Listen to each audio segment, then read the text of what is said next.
also chartered accountants. I want to talk a little bit about the nuts and bolts of budgeting and how I worry that some of these systems are fundamentally flawed. They are archaic and they need rework before we can really kind of start to get confidence in the mechanisms again.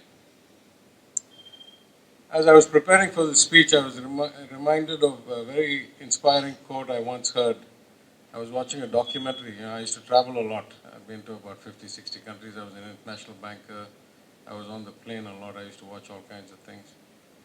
And I was once watching a documentary about the Kennedys, John F. Kennedy's brother, Robert Kennedy, other brother, Edward Kennedy. And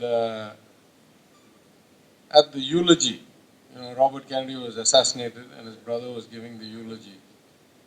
And with great emotion, he said, what distinguished my brother was this quote that he always had on the campaign trail. He was assassinated while campaigning to be president.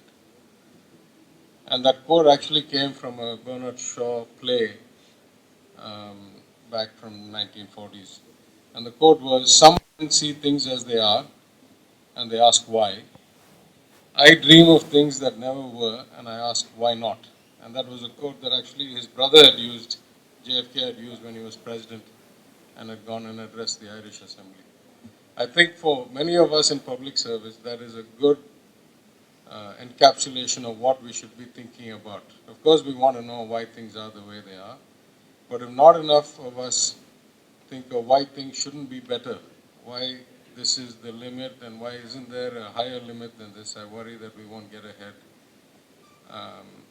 beyond these kind of day-to-day constraints. So let me ask your indulgence. I'll go the other side of our income tax commissioner. And I'll start at a very fundamental point. What is the job of a government as far as financial management of the economy of a country is concerned? In my view, a democratically elected government should really focus only on three major things. The first is to create an environment that enables growth and employment. So those entrepreneurs that have ideas, they should be able to get funding, they should be able to create new enterprises and execute their plans without needing kind of too much government support or without having to cross too many hurdles or jump over the hoops or so forth.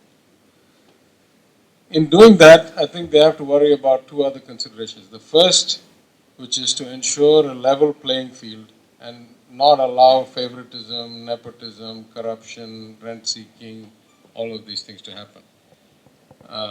An old colleague of mine who was the chief economist at one of my own banks had a very interesting measure of the quality of an economy. He said, look at all the people who have gotten rich in the last 50, 60 years in any economy. What industry have they come from? If they come from industries like software, technology, highly competitive industries, retailing, then most likely that economy is fairly level playing field and well run. If most of the new billionaires have been created in highly regulated industries like energy, like telecoms, then actually they're not in those businesses at all. They're in the business of government arbitrage. And so the economy is actually not a level playing field. There is a lot of rent seeking going on. And it's not, it's an insider's game. I leave it to you to think about how our economy falls on that dimension. But there's also the whole question of private versus public. What things are better left to private enterprise and what kinds of goods and services should be run by the government, because there's no way to align incentives properly if it's going to be private. An old professor of mine, Bengt Holmström, won the Nobel Prize this recent year for economics. And that was a lot of their work, is that it's almost impossible to set up an incentive system where private companies will do basic services like water or roads or electricity in a way that will actually serve what a government should provide as service to all citizens. And finally, I think a democratically elected government should have financial policies that provide a robust safety net for the poorest, weakest sections of society. That's basically the three big jobs. ensure an environment that allows growth, let it be a level playing field, and make sure you do private properly, public properly, and provide a safety net. If that is the case, then actually how important is this budget or any budget to achieving those goals? So I thought about this two ways, quantitatively and qualitatively. Quantitatively, in most OECD countries, the government makes up between 18 and 25% of the economy. If you go to Scandinavian countries where the government provides free health, free education, free transportation or highly subsidized transportation, and takes care of citizens through pension schemes, retirement, so forth. They also have high taxation. So the government is about 25% of the economy, of the GDP. You go to very poor countries like Africa, they're probably about 6, 7, 8%. Countries like India, we're about 12%. Last year was about 13%. This year is about 12.9%. So at some level, the importance of the government quantitatively or a year's spending plan quantitatively is not that big relative to the size of the economy. We're still talking about 12, 13%. Of course, qualitatively, it could be very important if the government actually used these events, these speeches, to lay out major transformative policies, restructurings, then it could be a big event. In other cases, if they didn't do it, it could not be. If I try to look back at the last 18 months or so, it's hard for me to think of anything in this budget that matches the impact on the economy that kind of intra-budget actions and announcements have made. Of course, the obvious one is demonetization, but also about the government's policies on Aadhaar compulsory for benefits. Also, a proposed bank bail-in bill. Also, the nature and timing of implementation of GST, and as Mr. Raghavan said earlier, the number of changes that have come. Also, the PSU disinvestments. Also, resource auctions. So, if you look at the scale of the government's actions or the definition of its policies, I would say that most of the action has happened outside the budgets. They have not actually happened in the budgets. So if it's not that big a deal quantitatively, about 12% of the GDP, and if it's not that big a deal qualitatively, because a lot of things are being done outside of the budget presentations, is it at least a very good and accurate picture and a good mark-to-market? You know, we had this example of people doing mark-to-market valuations on stock, and the government has given you this option to take the better cost basis of either your purchase price or market price on January 31st. And at least as far as my expertise is concerned relatively, which is the Tamil Nadu budget, I find these documents to be appallingly poor documents. I'll give you the example of Tamil Nadu first, and in the little time that I've had, I've also analyzed the Indian budget. But in Tamil Nadu, the government makes 4 estimates for the budget. Under the FRA, Fiscal Responsibility Act of 2003 of Tamil Nadu, they have to make an estimate 2 years ahead of time of what the budget will look like, which is nonsense because nobody can predict what 2 years ahead looks like. Then 1 year ahead of time. Then they have to actually bring a budget to the legislature, get it passed. Then they make another estimate about 9 to 10 months in, which they call the revised estimate, which they come and present when they're doing the next year's budget. And then, of course, there's, for those auditors here, the final account, which appears some 6 months later, quietly, without anybody noticing, and gets slipped into some paper somewhere, of what actually happened. I've been doing some analysis of the Tamil Nadu budget. I presented this in the assembly and put it on the assembly proceedings. The gap between these 4 points, that is 1 year ahead projection to budget, call that Delta 1, or what I call predicting ability or planning ability. The gap between budget and revised estimate, which I call kind of executing ability. And then Delta 3, which is the gap between revised estimate and final accounts, which I call kind of estimation or accounting capability for auditors. All these 3 have been getting insufferably worse. They used to be 3, 5, 7%, each of these deltas. In the last 3, 4 years, they've become 18, 20, 23, 25%. And these are not for small line items. I'm talking about total revenue, total expenditure, capital investment, revenue deficit, fiscal deficit. I'll give you an example of the revenue deficit of, I think, 2015-16. Initial estimate, surplus of some 3,000 crores. Budget, surplus of 1,000 crores. Revised estimate, deficit of 6,000 crores. Final account, deficit of 12,000 crores. I mean, what are these estimates worth? Why do we bother to assemble together and go through them and pass them and do everything? So you go and break down the process. And you see what happens is that the accounts, at best, are really bad estimators. Now, for those smallest listed company in the smallest exchange in the world has to use accrual accounting. Why? Because it is a much more accurate predictor or a descriptor of what is really happening, and you convey to the shareholders the true state of affairs, including all accrued liabilities and accrued assets. Every state and the government of India uses cash accounting. So first of all, we don't have a true picture of what is actually the balance sheet and the income statement or budget of the country or the states. Fine. If cash accounting, then at least you should be able to say that the difference between revised estimate and final account actually is much smaller, because there's not a whole lot of judgment call or accrual, or it's cash, what is in the bank. The problem is the cycle is so off. So even when the budgets were being presented in March or late February, you had the luxury of having maybe December 31st final account, or actual account, cash account, or January 31st cash account. Now that we've moved the budget to February 1st, just think about this. You are going to Parliament and presenting what you say is the revised estimate of what is happening in the year 17-18. But if you present this on February 1st, what is the last real data that you have? No chance you get December 31st data, because surely they didn't write up the budget last night. So the last data you have is November 30th data. So 8 months into the year, you are projecting what the 12-month number will look like. Not just that, you have 8 months of data, and you know there are still 2 months left. So your actions today may actually change the nature of economy, of receivables, of taxes, of payments, of action in the next 2 months. And as you'd suspect, in the last year, the government told us in the budget estimate they were going to have a 3.2% fiscal deficit.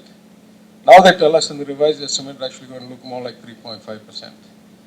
And as I bet in the Tamil Nadu Assembly on the record, I said when the final account comes out, it will be worse. Because surely they're not going to make estimates that make them look bad. Now in Tamil Nadu, I can systematically say that this is funny money accounting. It has been going on for 3-4 years because it's the same staff, the same finance secretary. Normally when a man does a job, the longer he does it, the better he gets at it. Here's a man who was doing it fantastically well with 3%, 5% variation for 6 years. Suddenly he started having 20, 30% variations between every delta. Then I have to assume it's malintent. You just write up some number and submit it to the House. Then by the time the real number comes out, we all don't know, because you don't convene the assembly at all in the monsoon or winter session. So one of my concerns is that these budgets are getting increasingly less reliable because of the timing of your actions. If you can't have data that is realistic, even the best estimation methods are going to have limitations, and you're now looking at trying to project 12 months data using 8 months data and 2 months still to go. What may be even worse than that, a lot of people come to politics at different times in their lives. I'd like to say that I'm relatively less ambitious in terms of ever sitting in the seat of a minister than most of the people I know. But if I ever sit as a minister, one day I hope I'll get to read a statement in the assembly that says, I'm going to set up a scheme to eradicate poverty. And then I hope, without any detail, without any funding, without anything, I hope the Indian Express that day will print, PMK will eradicate poverty. Thiagarajan is going to remove poverty from India. Here's a scheme that is not funded more than 4,000 crores for hundreds of crores of people. There is no mechanism. There is no transparency. There was no implementation of last year's scheme, which was supposed to cross 1,000 crores. Not even 1 rupee was spent. And the headline says, BJP ensures Bharat. I hope someday I'll have such hagiographic, sycophantic editors who will work for me and tell me that I just changed the world because I read out a paper. But I am extremely concerned, as Income Tax Commissioner pointed out, as the gentleman stood up and asked the question, if we keep making announcements and without having to be held accountable for execution, then what is the point of making statements? Somewhere in the system, you must be held accountable that says if you make statement A, B, C, D, E, you must come back and tell the House, what have you achieved? Did you achieve A? Did you achieve B? We seem to be digressing down a path where we can make whatever statements we want without having to come back. And you have the optionality. If you feel that somewhere down along the line you think you can implement it, you implement it, and because you haven't provisioned for it, you're going to end up with a much worse fiscal deficit. Or if you feel that it's not worth doing, you don't do it, and nobody asks you any questions when you haven't done it. So I don't think these budgets are proceeding in the right way. I think as citizens we should be asking questions about the quality of the data, about the concreteness of the proposals, of the kind of accountability of target to achievement, and whether or not the process actually is helping the country or we're just kind of going into a smoke screen.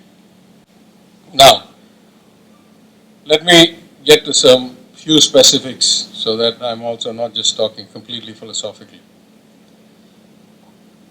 One great concern I had yesterday was the same finance minister, when he presented in the 2017 budget, spoke about 90% in English and waxed poetic in Hindi verses maybe 3 or 4 times in the presentation. This time he chose to speak half his speech altogether in Hindi.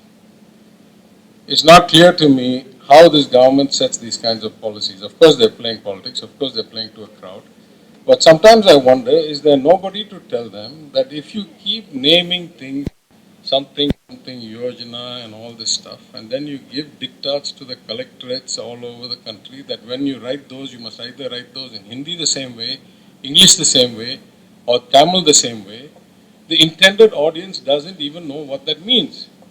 How are you achieving your objective? I understand that politics is important, I understand that you have to worry about the vote, but surely the logistics of ensuring that the citizens understand what the government scheme is says please translate it into English or to Tamil or to Kannada or whatever. Don't keep writing Sanskrit words alliterated in Tamil. It doesn't mean anything to anybody.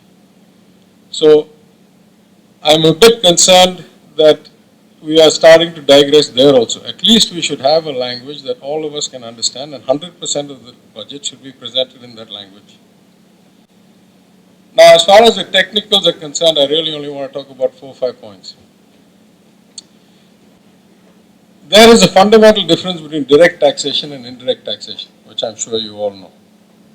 One is progressive anywhere in the world, and one is regressive, except in a few places in the world. So direct taxation, because income tax, for example, because I set the slab, it says below so much 0, above so much 10%, above so much 20%, etc., etc. The richer you get, the more tax you pay. Now, there's a question about people using loopholes and, corporations and hiding and all that. Fair enough. But the general principle is direct taxes all over the world are progressive. Indirect taxes, except in very few places, and I'll come back with some examples, are inherently regressive. If you have a sales tax, if you have a GST, if you have tax on, common goods and services, the poorer you are, the more of your income you will spend on common goods and services. A rich man saves a lot of his money, a poor man spends most of his money. So if indirect taxes are the same rate for everybody, they are regressive in the sense that the poor man spends a greater portion of his income on indirect taxes just because he spends most of it on taxable goods and services. This is particularly bad for things like petrol and diesel. And I've again made this speech in the assembly and it's recorded into the proceedings. But I've said, if you start having high indirect taxes on petrol and diesel, not only are you having an unfair tax, but you're taxing the input materials of a lot of trades, of farmers, of fishermen, of small traders, of small factory owners, especially if you don't have continuous power. And therefore you're driving up the input costs for small merchants and self-employed people, driving up market prices or cutting back their earnings. So in OECD countries, the recommended ratio of direct to indirect taxes is about 2/3, 1/3, 65% to 35%. 65% direct taxes, targeted, chiseling the money out of people who can afford to pay it. At 35%, blanket taxes taken from anybody and everybody. Poor countries don't have that great luxury. We don't have the good systems, we don't have the data. Yes, GST is a step in the right direction. Eventually, we need to have a good data system that can actually track almost anything. But if I look at the last 3-4 years, in 13, 14, when regime change happened, the ratio was 55-45. 55 direct, 45 indirect. Today, and this is the revised estimate, so I'm not sure it'll last, it is roughly 50-50. Last year it was actually 52-48. 52 indirect, 48 direct. So we have regressed in the fairness of taxation. We have gone to greater indirect taxes and less direct taxes. And where has that regression happened? 100% of that has happened in increased excise in petroleum products, petrol and diesel, which used to be about 12% of the total revenue collection of the government. By last year, it became 18% of the total revenue collection of the government. I thought that the government would take some steps this year to try and avoid that. But in the finance minister's speech, he says his projected revenue growth this year, indirect taxes will grow at 19% and direct taxes will only grow at 14.4%. So anybody who can do math says if I'm already more than 50% and I'm growing faster, then I'm going to be greater proportion of the total next year than I am this year. I think we have a fundamental problem of taxation in this country. A good friend of mine has been doing a lot of work on this in Bombay, and he made a really good point. He says we keep talking about the small tax base we have. He says, oh, only X lakh people pay taxes out of so many crores. But we have not done a reality check. Let's take the US. The per capita income is about $40-something thousand. Income tax bracket start at $10,000. That is 1/4 of the per capita income. Let's take Singapore. Per capita income something 40 or something Singaporean dollars. Income tax start at 20,000 Singaporean dollars. You go around the world like this, and you will find that the income tax net, I'm not saying the rate is high, it might be 2%, it might be 1%, it might be 5%, but the income tax net starts at somewhere between a quarter or half of per capita income and moves upwards. What is it, sir? 4 lakhs? 3 lakhs? What is it? 2.5 lakhs. The per capita income in India is 75,000 or 80,000 rupees. That means the first time you start taxing somebody is after they already 3x the per capita income. How do you expect to have many lakh taxpayers more or many crore taxpayers more? So either you have a lot of people who are getting paid in ways you cannot track, so you need to improve your computer systems and you need to improve your technology and your, which demonetization did some of that. We hope in 10 years it will give us the results. Brought a lot more of the cash into the system. Or you need to think outside the box of some other method. So this whole nature of taxation needs to change. And as I'm sure you read in the economic survey, most of you are dealing with these cases, so you know better than us. How many lakh crores are held up in courts, in the tax courts? Direct taxes 2.8 lakh crores or something, and indirect taxes another 4 lakh crores or something. So 7 lakh crores worth of tax bills levied are now held up in the judicial system. So I think if you really want to do reform, if you really want to say that you're using the budget speech as a way of transforming the economy, these are the kind of big picture issues that should be talked about. The nature of the taxation system, the fairness of it, what proportion is direct, what proportion is indirect, how do you get to a 65-35, and is it realistic that you can do this without fundamental structural change? Maybe you need to find ways to accelerate the resolution of the cases that all of you do and not end up with 7-8 lakh crores of backed up cases. I'll say only a couple more things because I've taken up a lot of time. It worries me deeply the extent of cesses that the government introduces. It is a thinly veiled attempt to remove revenues from the central tax sharing pool and keep it as a discretionary spending for the central government. If you look at the last 4 years, the cess pool has gone from 75,000 crores in 1 year to 1.25 lakh crores to 1.55 lakh crores to this year projected to 1.25 lakh crores again. If you take away the tax revenues that are distributed to states, this number has gone up from somewhere around 7-8% of the central government's entire discretionary spending budget, which is not already allocated to states under the 14th Finance Commission, and has gone up to something like 15-16%. This is a, as I say, thinly veiled attempt to remove funds from what should be a shared state pool and put it back into the center's hands for them to do whatever they want. I wouldn't even mind if they spent that properly. If you go look at the last 3 years and look at what was achieved compared to what was promised in the Swachh Bharat cess, in the Krish Kalyan cess, in all the other cesses that they did, it is appalling. There has been no deliverable because the system is complicated. I'm not saying that it was easily doable. If you are a central government, you're not the government of Gujarat. You cannot build toilets yourself. You have to tie up with the state governments. You have to find a way to funnel the money properly. You have to find a way to incentivize the state government to actually execute. You cannot send the central PWD to build toilets in my constituency. So you must design the systems that way. Just because you collect the money doesn't mean you get the project implemented.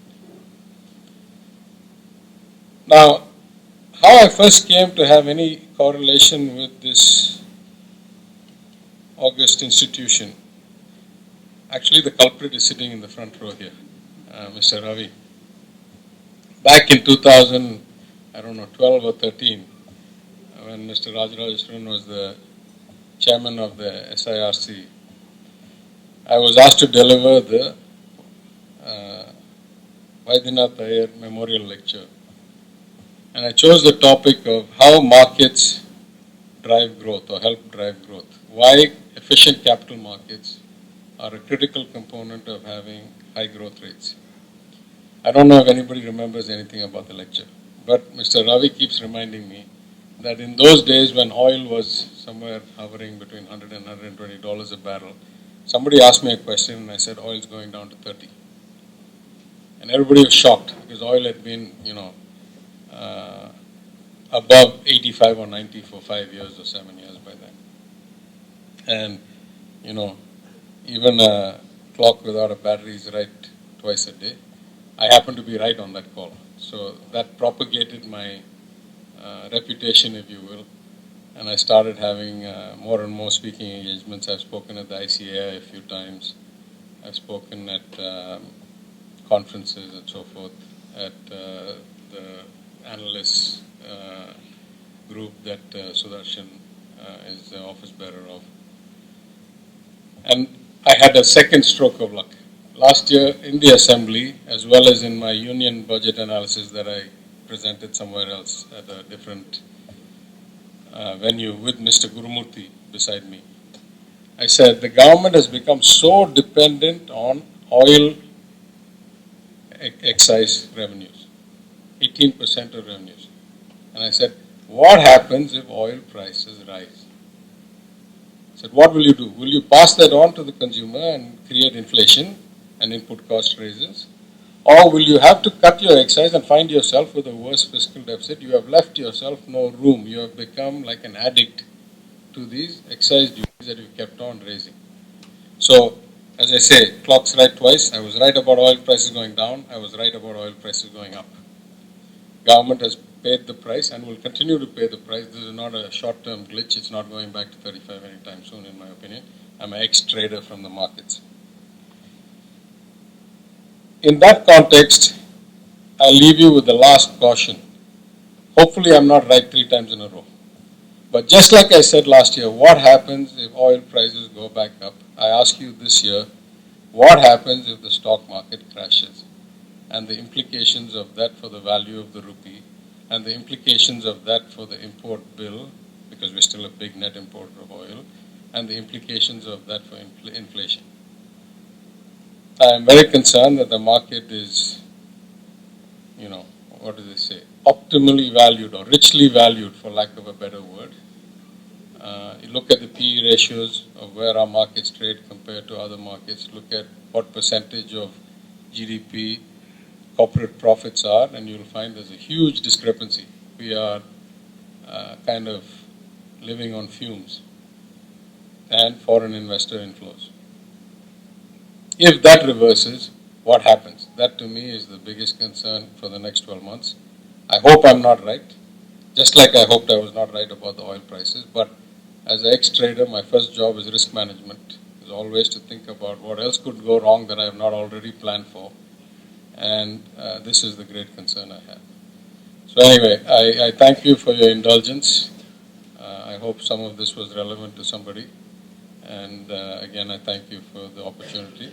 I guess I'll take questions now or later based on what Mr. Sridhar says. Yeah, the economy, both geopolitically and kind of global liquidity-wise, is uncertain. So I'd be a bit shocked if oil prices drop dramatically. A lot of unrest in the Middle East. The big boom in oil was when shale drilling started in the U.S. And shale is only viable after kind of prices reach a certain level. The problem is excessive cycles are always difficult to recover from. So much shale drilling started that when oil prices dropped, there were so many bankruptcies that the banks there also were left with what we call debt overhang. They had unresolved debts, and the whole industry got into a funk. Otherwise, in theory, when the oil rose above 50, they should all come back online and we should have brought the price down. But markets and physical assets don't work like that. There's always this kind of lag between intent and the ability to produce. So I'd be surprised if oil dropped dramatically anytime soon. And we must remember, we're all living on borrowed money at some level. Compared to where the market was in 2008 or where global liquidity was in 2008, we still have almost $4 trillion of excess central bank liquidity in the system. In the US, in Europe, in the UK, in Asia. And sooner or later that money is going to start getting pulled back, because when inflation starts to come, they have no choice. And if they start to pull that money back, then we could have a double whammy problem here, because a lot of investors will start cashing out. And we are particularly vulnerable.